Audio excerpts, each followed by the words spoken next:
estamos buscando tanto, em nome de Jesus. Amém? E amém? Você pode sentar? Ou melhor, os meninos aqui podem sentar, você já está sentado. Nós vamos para os nossos avisos. Você abre a Bíblia aí na Palavra de Deus, no livro de Reis, primeiro livro de Reis, capítulo 16, mas deixa eu dar 3 comunicados antes da gente começar a ler a Palavra de Deus. Próximo sábado, durante todo o dia, as igrejas batistas aqui da nossa região do sudoeste goiano, as igrejas estarão juntamente com a nossa congregação ali no Canaã, num grande dia de evangelismo. Então você é convidado a dar um pulo lá no Canaã e abençoar aquela comunidade, aquela congregação e aquele bairro, pregando o evangelho, participando de alguma das ações que teremos ali próximo sábado, a partir das 8h30 ali na congregação do Canaã, tá bom?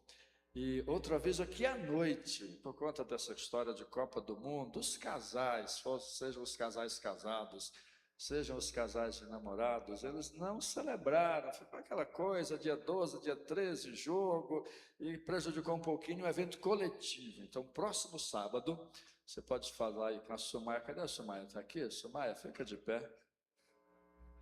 Eu podia fazer a brincadeira de pé, né, Sumaia? Mas procura a Sumaia, se inscreve, está no nosso jantar de casais, sejam namorados, sejam noivos, sejam casados. Próximo sábado, então fala com ela para você se inscrever. Será um tempo maravilhoso. Os irmãos conhecem muito o pastor Ilquias. O pastor Ilquias é uma bênção na nossa igreja. Será o pregador, será aquele que vai trazer uma palavra no próximo sábado, tá bom? E no domingo, pela manhã, nós teremos a abertura da nossa Expo Rio Verde. Uma vez perguntaram para alguém do Sul: qual time você torce? E aquela pessoa estava dizendo que torcia para o Flamengo. Olha só, ainda bem que foi com ele, bem pregado. E aquela pessoa disse: eu torço para o Grêmio. Não, mas eu estou falando em outro lugar. Em qualquer lugar eu torço para o Grêmio. Se é no Piauí, eu sou gremista. Em qualquer lugar, se é no Rio Grande do Sul, eu sou gremista. O que aquele homem estava dizendo, o que aquela pessoa estava dizendo era: eu valorizo a cultura de onde eu estou. Isso não é idolatria, nem pode virar xenofobia, mas nós temos que valorizar a cultura de onde estamos, não é? Se você é rioverdense, você tem uma facilidade muito grande de valorizar. Se você é de Iporá e veio para cá, e tem muita gente de Iporá aqui, valoriza a cultura de Rio Verde. E a Expo, ela tem essa cavalgada de abertura no próximo domingo, que é uma forma de dizer: essa é a nossa cultura, esse é o nosso gosto, essa é a nossa gente. É uma festa bonita. Se espera 2.000 cavaleiros e amazonas passando aqui na frente da igreja no próximo domingo. E a gente sempre se incomoda porque dá uma barulheira. Mas se nós amamos a nossa cidade e queremos a paz dela e queremos fazer parte dela, o que é que nós vamos fazer domingo? Não é nos incomodar. 8h, você veste a sua camisa amarela, igual essa que o Lucas está vestindo. Você pode ficar de pé, Lucas, por favor. Você é o nosso garoto propaganda aí. Essa camisa aí, dá uma virada aí para todo mundo ver seu porte, seu físico, a sua beleza. Obrigado, Lucas. Tá bom?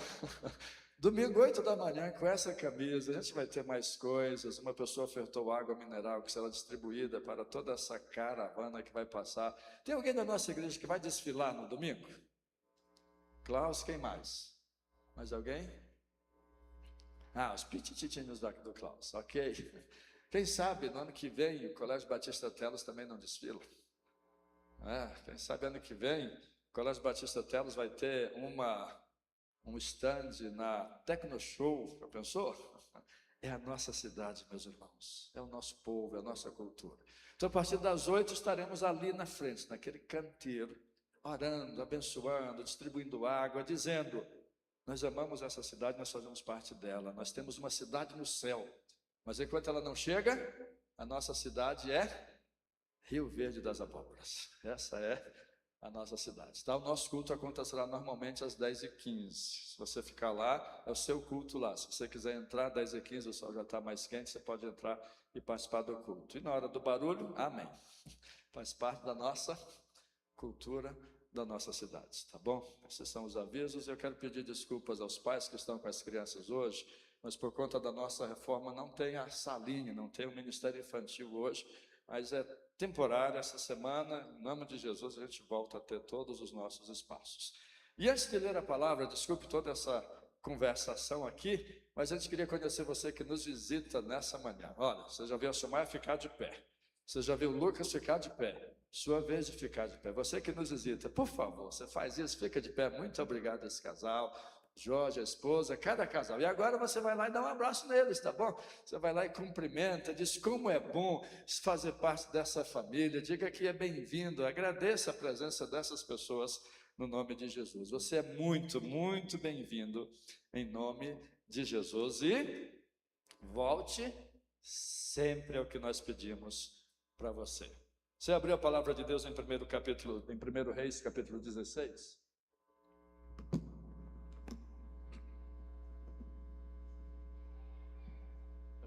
Versículos 30 e 31. Nós começamos uma série de reflexões há 2 domingos atrás, pensando no tema Mini-História para a Sua Glória. Nosso objetivo com essa série de reflexões é pensar no chamado que cada um de nós tem no reino de Deus. O reino de Deus não é feito só por pastores e missionários. O reino de Deus é feito por médicos, é feito por donas de casa, é feito por pedreiros, é feito por agricultores, é feito por operadores de máquina, é feito por qualquer um de nós. E para que isso fique claro, e que a gente precisa exercer cada um de nós o seu chamado, então nós começamos essa série. E em agosto, que é um dos objetivos da série também, nós retomaremos as atividades do Seminário Teológico Batista aqui na nossa região. E para você não pensar, seminário é coisa para pastor. Na verdade, é o que a gente não gostaria que ficasse a ideia de que todo mundo que entra no seminário tem que ser pastor. Tanto para que entre mais gente, quanto para os que não entrem pensando que obrigatoriamente nós teremos que ter uma congregação para eles no final. Combinado? Esperamos que sim, seja um aprendizado para exercermos a liderança, para exercermos o chamado que o Senhor nos deu. Esses são os objetivos dessa nossa série de reflexões. Começa em agosto o nosso seminário. A gente vai divulgar mais em detalhes, mas você já vai colocando no seu coração o desejo de se preparar melhor para exercer o seu chamado. Que chamado? O seu. Vendedor? Construtor? Dona de casa? O seu chamado.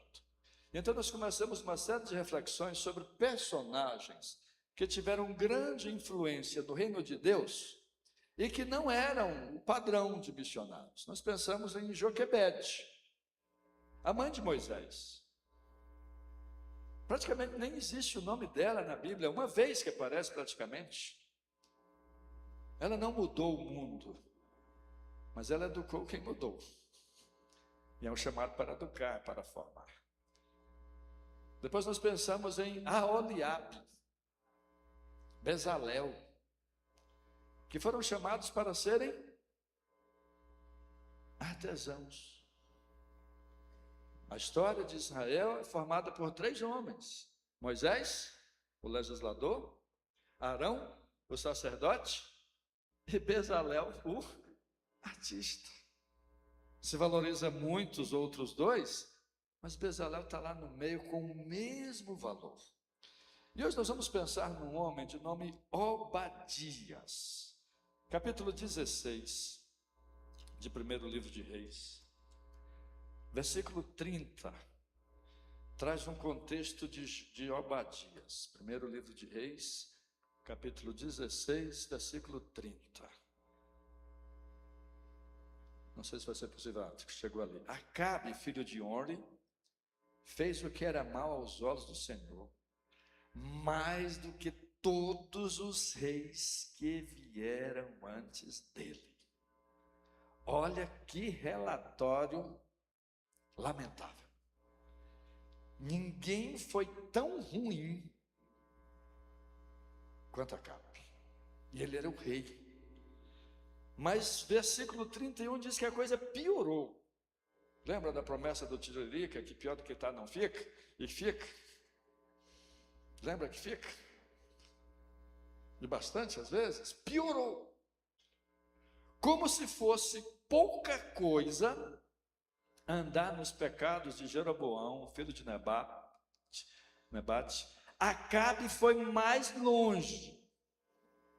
E além dos seus próprios pecados, além da sua própria injustiça, além da sua própria maldade, ele tomou por mulher Jezabel, filha de Etbaal, rei dos Sidônios, e foi e serviu Baal e o adorou. E a maldade desse casal foi tão grande que eles tentaram eliminar do povo de Deus o nome de Deus. Uma nação que foi criada, que foi desde a sua origem, que tinha convicção de qual era o seu papel, o seu propósito, tinha convicção das suas origens em Abraão, no Sinai, em Moisés. Essa nação agora tem um rei que quer exterminar o nome de Deus dessa nação. É o rei Acabe. E Jezabel, sua esposa, o influencia ainda mais para isso. A gente vai ver daqui a pouquinho em outro texto, que eles inclusive mataram os profetas, acabaram com o ensino, tiraram a possibilidade da palavra de Deus ser explanada. Lembra que não havia gráfica, não havia disponibilidade da palavra de Deus escrita para praticamente ninguém. Pouquíssimas pessoas tinham, poucas cópias. Eram os profetas que liam, que exortavam, que ensinavam. E esse casal mata quase todos os profetas. Mais tarde, quando Elias aparece como um profeta enviado de Deus para mudar essa situação, Elias faz uma proposta. Ele diz: vamos fazer um desafio. Eu vou ficar de um lado, sozinho, porque só tem eu, ele pensava. E do outro lado ficaram 850 profetas misturando Baal e Astarote. E o que Elias estava dizendo era: vamos ver quem é Deus? E olha a consequência, o povo diz: gostamos da ideia. Finalmente a gente vai poder entender quem é Deus de verdade. Você consegue imaginar?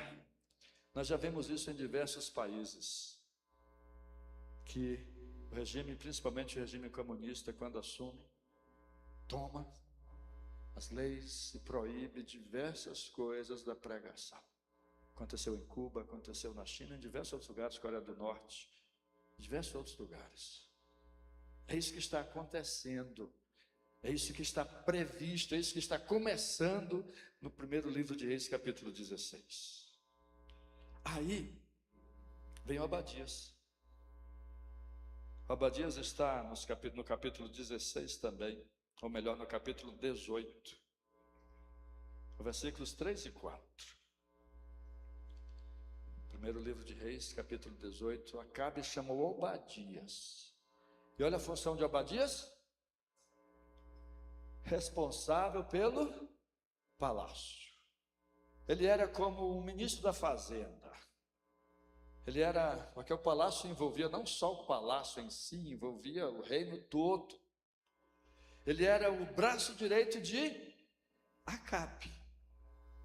Esse rei malvadão tinha do seu lado um crente. E aí você já começa a perceber o que é que a gente vai conversar hoje. Como ser fiel onde há perseguição. Como ser fiel onde você não pode exercer a sua fé. Como ser fiel no meio da pressão.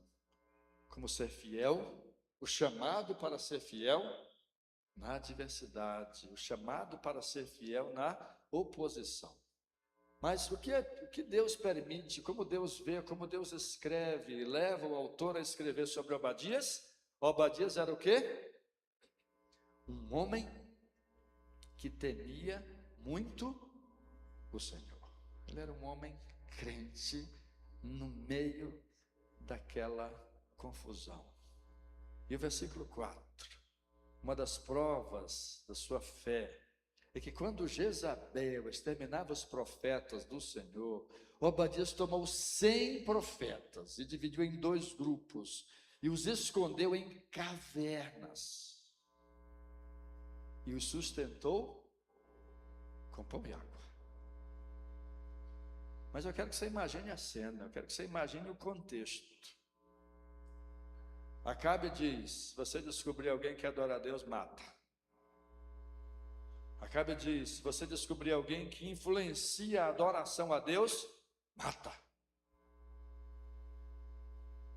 E ao lado de Acabe, ouvindo essa ordem, registrando essa ordem, está um crente. Há reuniões, Jezabel com toda a sua comitiva, com todo o seu conselho, dizendo: o que falta a gente fazer para exterminar o nome de Deus de Israel? É nas escolas que a gente tem que ir? Pois vamos. É matando profetas? Pois vamos matar. É prendendo quem se opõe? Pois vamos prender. É acabando com a possibilidade da palavra de Deus? Pois vamos fazer. É promovendo a imoralidade, é promovendo valores contrários ao que o Deus de Israel crê? Pois vamos fazer. E lá Acabe, lá Obadias, melhor dizendo. Você pode imaginar reuniões planejando a grande festa de Baal, o grande festival de Astarote, a campanha de marketing, a campanha de divulgação, e procurando pessoas que eram contras para confiscar seus bens, para levá-los à miséria, à pobreza, só porque criam em Deus. E no meio de todo esse ambiente, Obadias. Consegue imaginar? O que a gente pensaria de Obadias? Você consegue imaginar? Me permita entrar um pouquinho no viés político, muito pequeno. Se você é a favor do governo atual, por exemplo, você não vai concordar com a ilustração. Se você é contra o governo atual, você vai concordar. Mas imagine que você, discordando do movimento do governo atual, tem lá um crente que está lá como conselheiro do presidente. O que você pensaria desse conselheiro?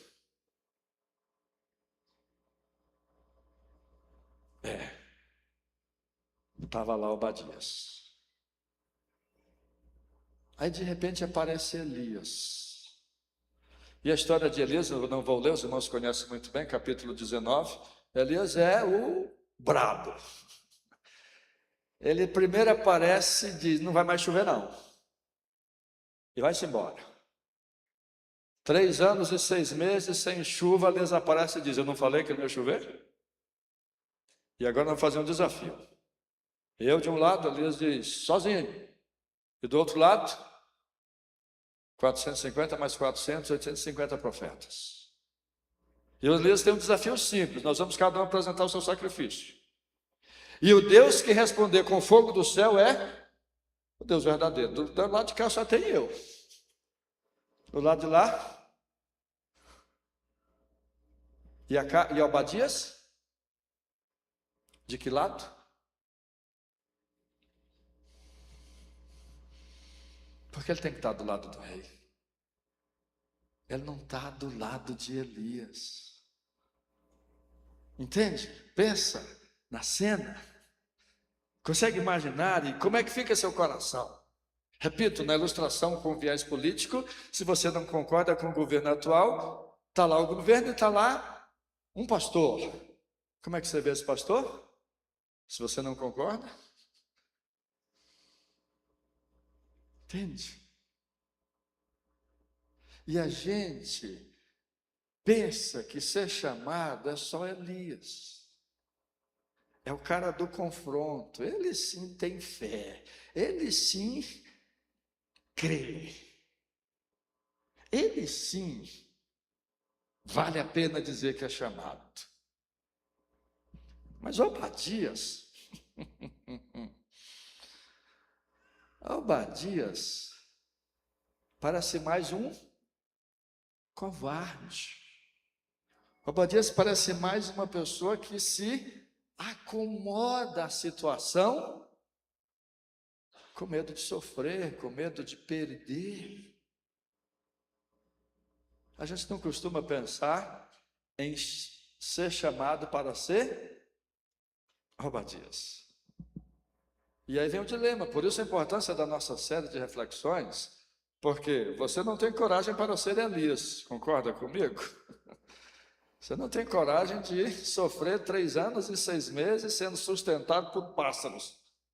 Isso é consequência de ser chamado para ser Elias. Você não se sente com fé suficiente para encarar o rei. E aí, compreende, meu irmão? Como você não tem coragem para ser Elias, eu não estou te condenando não, certo? Só estou colocando as coisas bem claras. Como você não tem coragem para ser Elias, sobra o quê? Ser Obadias. E se você não for fiel como Obadias, aí você não cumpriu o seu chamado, compreende? E no seu trabalho é assim, não é? No seu trabalho, às vezes, você faz coisas que você não concorda. Mas de manda. Eu quero pensar em 3 ambientes difíceis. Primeiro, empresariado. Empresário é visto como? Geralmente, ele só ganha, ele só tem lucro, ele não pensa em ninguém. Seria bom que cada pessoa do Brasil pudesse entrar na mente de um empresário dia 30 do mês. Seria bom. Não é? 25 a 30, né? 25 a 30, seria bom. Segundo, políticos. Eu nunca vou fazer isso. Não é o meu chamado, eu tenho convicção plena disso.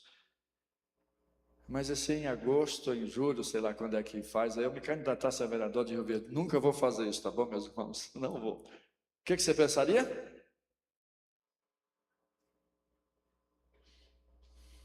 Obadias. Terceiro, que é o mais comum, faculdade. Universidade. Mas volto para 1 Reis 18. Eu quero reler com você o que está escrito em 1 Reis capítulo 18, versículos 3 e 4.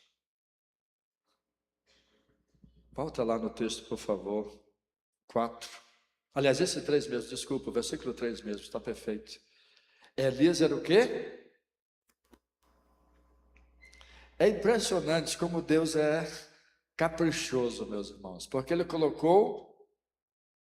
Karen, advérbio ou adjetivo esse muito aí? Me ajuda aí. Quem está estudando para vestibular, isso é verbo, adjetivo ou advérbio? Muito. Advérbio, né? De intensidade, né? Colocou um intensificador. Obadias temia muito. Obadias era um crente muito. Obadias era fiel muito. Ele não era o Elias, mas ele era 100% fiel. Temia ao Senhor muito. A gente pode fazer algumas comparações. Elias tinha um chamado público. As pessoas viam o que ele fazia. Quando alguém dizia, pai, será que não vai chover? Alguém respondia. Elias disse que só daqui a 3 anos e 6 meses. Agora que está com 1 ano, ainda falta 2 e meio. E Obadias? Quem é? No caso, nem como crente ele era conhecido. Obadias, diferente de Elias é o cara do confronto. Obadias é o cara da preservação. Ele sabe que se ele aparecesse como Elias, ele seria mais um dos mortos. Ele sabe que o chamado dele ali é ser fiel a Deus e preservar a fé naquele contexto. Na verdade, o seu chamado é muito definido pelo seu local. Vou repetir. O seu chamado é em muito definido pelo seu local. Qual era o local de Joquebede? O lar. Qual era o chamado de Joquebede? O lar. Qual era o local de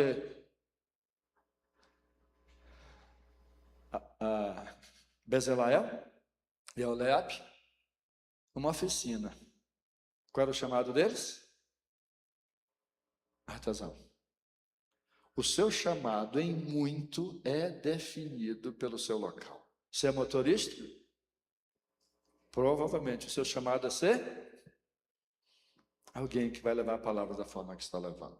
Sim, existe o chamado para sair, mas existe o chamado para ficar e permanecer onde você está. Para você entender a importância da preservação, há um ato simbólico no mundo no momento. Eu tive o privilégio de começar o Museu dos Batistas, a gente chama de Centro Bagby de História e Missão, então desde tamanho ainda, bem pequeno. Ainda sou eu que mantenho algumas coisas do Centro Bagby, como as redes sociais. E uma das coisas que temos lá é uma página da Bíblia em norte-coreano, que eu não sei qual é a linguagem lá, mas é na língua deles. Quando a Coreia do Norte foi fechada totalmente para o Evangelho, o país mais fechado para o Evangelho, a Bíblia foi desmanchada em páginas. E aquelas páginas foram enviadas para diversos lugares e diversas pessoas, com um sonho e uma oração. Um dia, aquela família vai ser destituída da Coreia do Norte. E o Evangelho vai voltar a ter liberdade para ser pregado. E aí alguém lá do Centro Bagby, lá do Rio de Janeiro, vai pegar aquela página, juntamente com mais outras 1000 pessoas, e vai até a Coreia juntar todas aquelas páginas na Bíblia norte-coreana. Obadias está dizendo, essa Jezabel vai morrer, esse Acabe vai passar. E quando isso acontecer,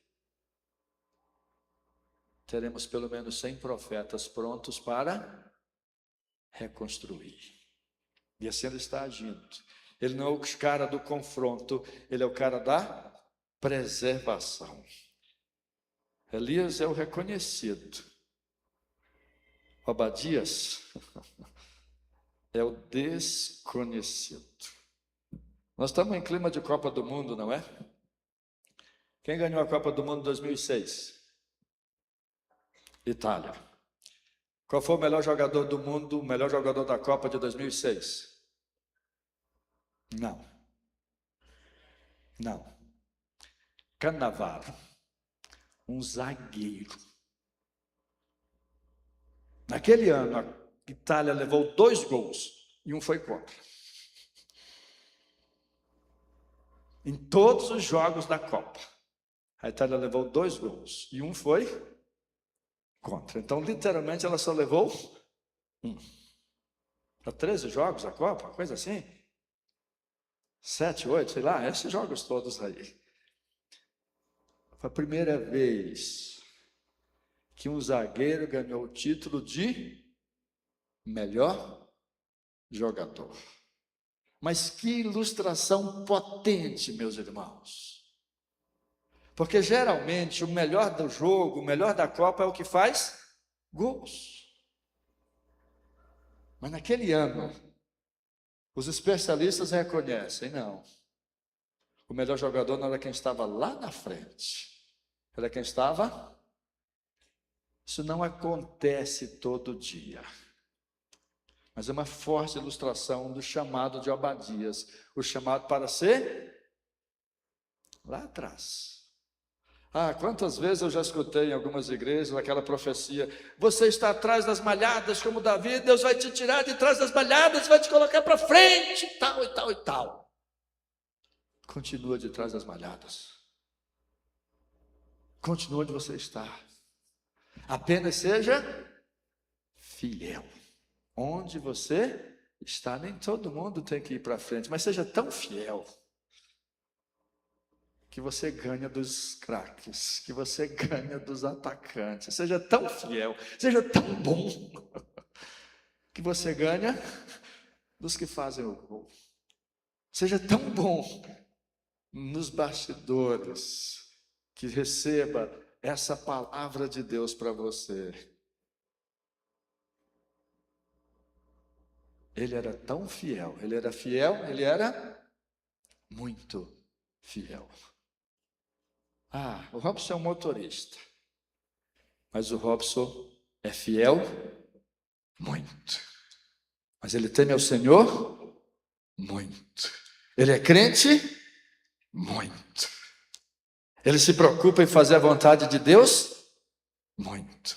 Não é o motorista, é o fiel, é a fidelidade. A história de missões tem um outro exemplo fantástico disso. Chama-se William Carey. Ele é chamado de pai das missões modernas porque ele foi quem redescobriu o conceito de missões como nós conhecemos hoje. Ele é famoso, mas pouca gente sabe que só existe Carey porque existiu Andrew Fuller. Carey foi para a Índia sem internet, sem WhatsApp, sem nada. E quem ficou na Inglaterra e escreveu, e mobilizou, e fez e aconteceu foi Andrew Fuller. A história dos Estados Unidos, que influenciou bastante a cultura do mundo, a nossa própria cultura, tem sido influenciada por dois homens, depois de tantos outros, que é John Wesley e o seu irmão. Você sabe quem foi a mãe deles? Susanna Wesley. Sabe quantos filhos ela tinha? 16. Ela tinha inclusive um hábito que ela dizia: se alguém me ver com o lençol na cabeça, não me perturbe, eu estou orando, é o meu quarto, é o que eu posso fazer, porque numa casa pequena com 16 filhos, não tem muito o que fazer, mas ela criou esse hábito de dizer: quando me verem debaixo de um lençol, eu estou orando. E aqueles dois homens que lideraram grandes avivamentos, como Abadias, preservou um povo, preservou uma cultura, preservou um ensino escondido, fiel, num governo que não era fiel, obediente, num clima de absoluta desobediência. Assim eu tenho duas palavras para encerrar.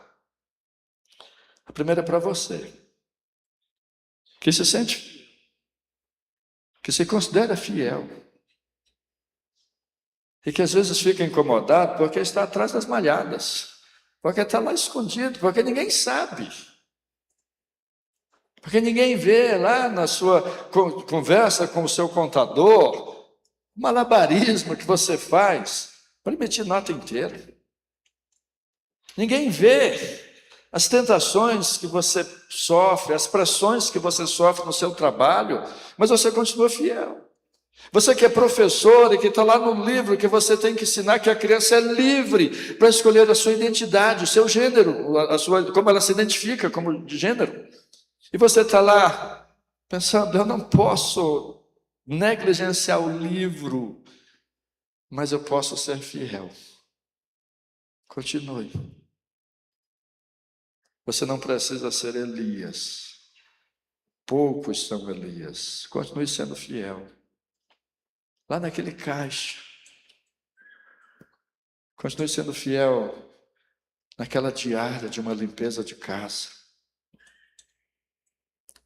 Continue sendo fiel descarregando um caminhão.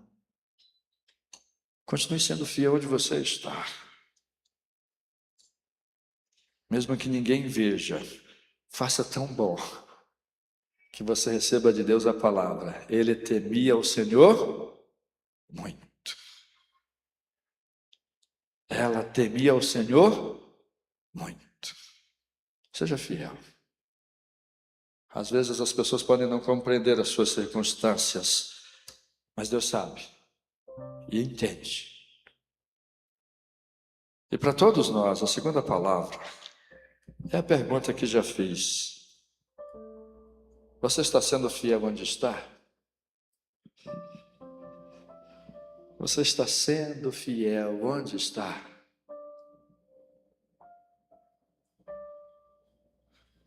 Às vezes a gente se preocupa com as leis. É correto se preocupar, porque se a gente não se preocupar, a gente pode virar um país em que a liberdade pode ser tirada.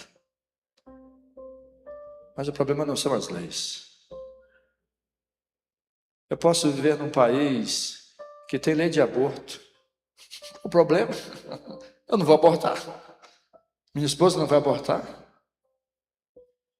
Eu posso viver num país onde a corrupção é cultural. E qual o problema? Eu não sou corrupto. Na sexta-feira, eu não digo isso por presunção, por orgulho. Eu comprei uns itens que faltavam, uma lona que faltava para subir a montanha com os legendários. R$30. Pix. No meu aplicativo eu tenho lá os botõezinhos, para em vez de digitar 30, eu apertar 3 vezes no 10. E dá 30, né? Eu apertei 3 vezes, mas uma falhou. Já ficou 20. E eu ouvia a dona da loja, o caixa da ferragista dizer: quanto era a conta desse homem? Mas ela não me chamou, eu fui embora. Já na cidade onde acontece a montanha do Legendários, eu zerando as notificações, no último sinal de internet, estava lá, que eu tinha feito Pix de 20. No último sinal de internet, eu repito, não é orgulho isso. Eu disse: Karine, vai lá agora, pega R$10 e vai lá. E paga. Vai lá e mostra, repito, sem orgulho, que seu esposo é fiel. É isso que o Senhor quer, onde eu estiver, onde você estiver, que sejamos fiéis. A parte legal é que às vezes isso traz sofrimento. Você acha que a vida de Obadias era fácil? Porque Obadias era secreto, mas era fiel. Eu te desafio, meu irmão, nessa semana, a não pensar só nos seus problemas, mas a pensar em ser fiel. Eu não sei o que vai acontecer. Se a conta vai ser paga, se a saúde vai ser restaurada, se a oração vai ser respondida, eu não sei. Mas eu sei que se você for fiel, isso vai superar qualquer outra coisa. E eu te desafio a ser fiel. E nós vamos cantar não sobre fidelidade, nós vamos cantar sobre chamado. E eu queria pedir que você ficasse de pé e colocasse no seu peito. Pode bater assim no seu peito e orar. Qual é o seu chamado? Vou continuar brincando com meu amigo Robson. Seu chamado é ser motorista? Então bata no peito e diga: Senhor, eu tenho um chamado. Levar cargas. Não são somente cargas. Eu sou fiel. Nós tivemos um diácono, desculpe contar uma história enquanto você está em pé, chamado Werner Greenberg. Sabe por que a cidade Monte Verde, que é mais bonita que Gramado, embora alguns não concordem, de tamaninho, mas vale muito mais a pena na minha modesta opinião. Sabe por que ela é chamada de Monte Verde? Greenberg. Em alemão, Monte Verde. É dele o nome da cidade. Ele era um diácono. O diácono que voava.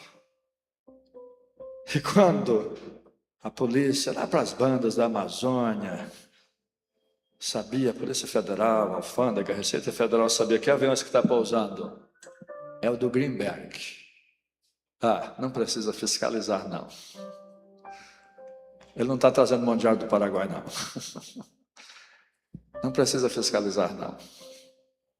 Porque ele é fiel.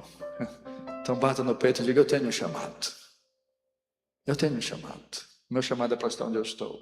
Sim, eu sei que Deus pode chamar para outra coisa, mas teu chamado é para estar onde você está e ser fiel.